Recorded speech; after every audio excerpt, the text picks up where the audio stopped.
প্রিয় দর্শক শ্রোতা, আজকে আমরা জানব আমাজন জঙ্গল সম্পর্কে। আমাজন জঙ্গল বা আমাজন রেইন ফরেস্ট পৃথিবীর সবচেয়ে বড় গ্রীষ্মমণ্ডলীয় বনভূমি। এটি দক্ষিণ আমেরিকার বেশ কিছু দেশের মধ্যে বিস্তৃত, যার মধ্যে Brazil, Peru, Colombia, Venezuela, Ecuador, Bolivia, Guyana, Suriname এবং ফ্রান্স গায়ানা রয়েছে। এই জঙ্গলে অনেক ধরনের উদ্ভিদ এবং প্রাণী রয়েছে, যাদের অনেকেই পৃথিবীর অন্য কোথাও দেখা যায় না। আমাজন জঙ্গলকে পৃথিবীর ফুসফুসও বলা হয়, কারণ এটি প্রচুর পরিমাণে অক্সিজেন উৎপন্ন করে এবং কার্বন ডাইঅক্সাইড শোষণ করে। আমাজন জঙ্গল বহু রহস্যে পরিপূর্ণ, যা বিজ্ঞানীদের এবং অভিযাত্রীদের আগ্রহের কেন্দ্রবিন্দু। আমাজন জঙ্গলে এখনও অনেক উদ্ভিদ ও প্রাণী প্রজাতি অনাবিষ্কৃত রয়েছে। বিজ্ঞানীরা মনে করেন এখানে হাজার হাজার প্রজাতি থাকতে পারে, যেগুলো এখনও শনাক্ত করা হয়নি।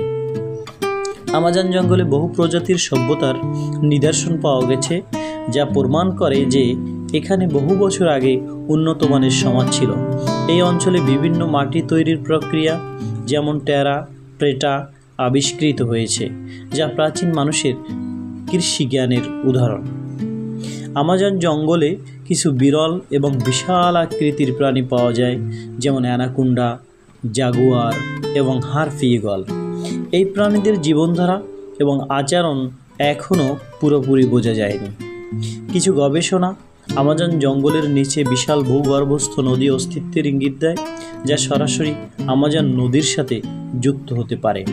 আমাজন জঙ্গলের গভীরে অনেক উপজাতি বাস করে, যারা বাইরের বিশ্বের সাথে সামান্য সংযোগ রাখে। তাদের ভাষা, সংস্কৃতি এবং জীবনধারা সম্পর্কে আমরা খুবই কমই জানি। আমাজন জঙ্গলে অনেক গাছপালা ঔষধি গুণাবলী রয়েছে, যেগুলো স্থানীয় উপজাতিরা ব্যবহার করে আসছে। এসব উদ্ভিদ থেকে নতুন ঔষধ আবিষ্কারের প্রচেষ্টা চলছে।